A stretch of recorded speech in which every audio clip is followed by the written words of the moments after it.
Նախ ցավով պետք է նշենք, որ մեր առաջարկությունը հաշվի առնելով կանոնակարգ օրենքի կարգավորումները չընդունվեց, մենք արդեն մեր ընտրողների հետ հանդիպումը հետաձգեցինք եւ պատրաստակամություն հայտնեցինք աշխատել մինչեւ 24:00 բոլոր դեպքերում, հուսով եմ առիթ կունենանք օրենքի այդ բացը ժամանակի ընթացքում փակելու։ Հիմա պարոն Ֆարմանյան, նախ ուզում եմ ողջունել Տիկին Լիանա Մանուկյանի տեխնացությունը եւ ճիշտ ասած հարցս Տիկին Մանուկյանի կենսագրության մասով էր, բայց հաշվի առնելով, որ այստեղ կարծիք հնչեց, որ պետական բյուջեի, կներեք պետական պարտքի մասով հիմնական ցուցանիշը պետական պարտքը նա հարաբերակցությունն է, ուզում էի նշել, որ ոչ միայն շատ կարևոր է նաև հաշվի առնել, որ բազմաթիվ այլ ցուցանիշներով է չափվում, կուզենայի ավելի մանրամասն սա ներկայացնեիք մեր ընտրողներին, առաջին հերթին բացարձակ պարտքը Հայաստանի Հանրապետությունում այսօր 15 միլիարդ է, երկրորդ ամենակարևոր ցուցանիշը պետական պարտք եւ բյուջեի եկամուտներ հարաբերակցությունն է, հիշեցի պետություններից մեկը, որը որ ճգնաժամի էր բավական լուրջ բախվել եւ այդ պետության պետական պարտքի սպասարկման վրա շուրջ 9-ից 10% էր ծախսվում ընդհանուր, խոսքը Լիբանանի մասին է,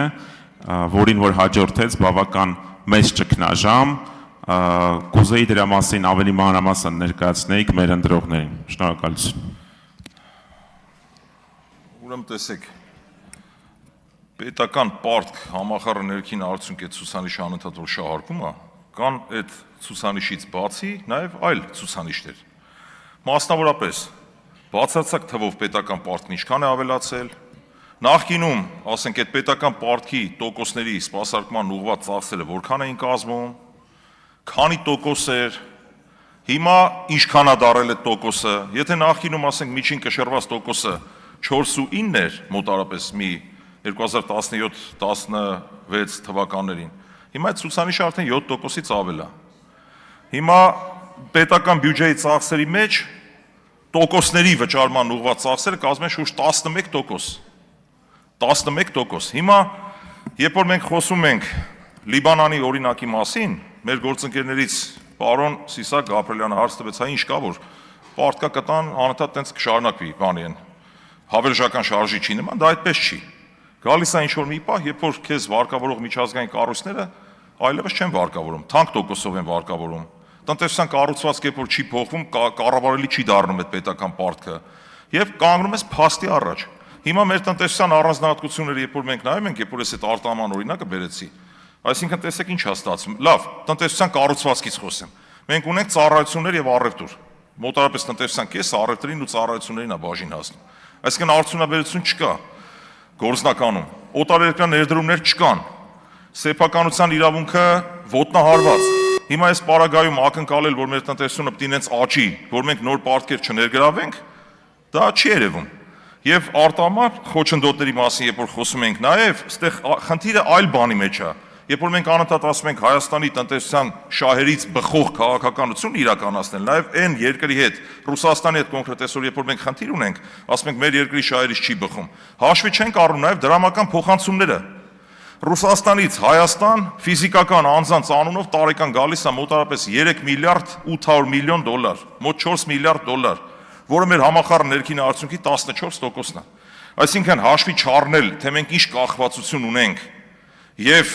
ուրեմն ասենք ստեղծել ես վիճակը ու խոսել պետական պարտք հնարացուցանիշի մասին, որ դա անվերջ շարունակվելու է, դա այդպես չի։ Լիբանանի օրինակ երբ որ բերում ենք, մեր մոտ էլ է ցուցանիշները տենդենս ունեն աճելու եւ ուշ թե շուտ չեն բացառում, որ մենք էլ հասնենք այդ Լիբանանի ցուցանիշներին։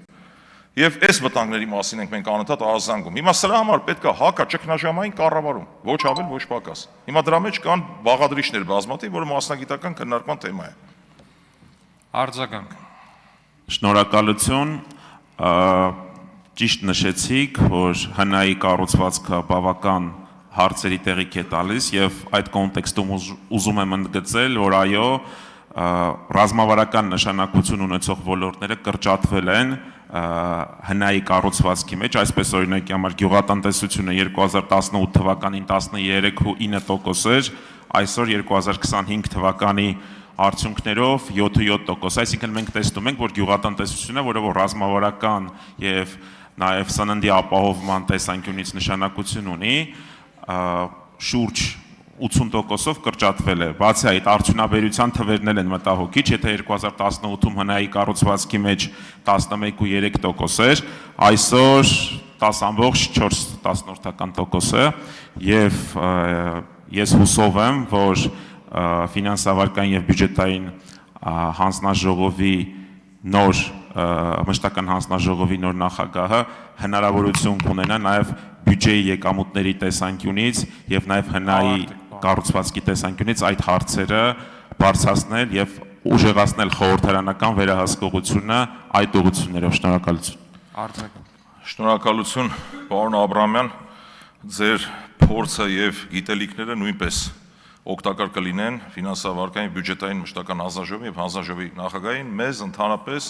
ել չեմ խոսում պարոն Կարապետյանի մասնագիտական գիտելիքների մասին եւ ընդհանրապես մեր թիմում հերթով ներողություն եմ խնդրում անունները չթվարկելու,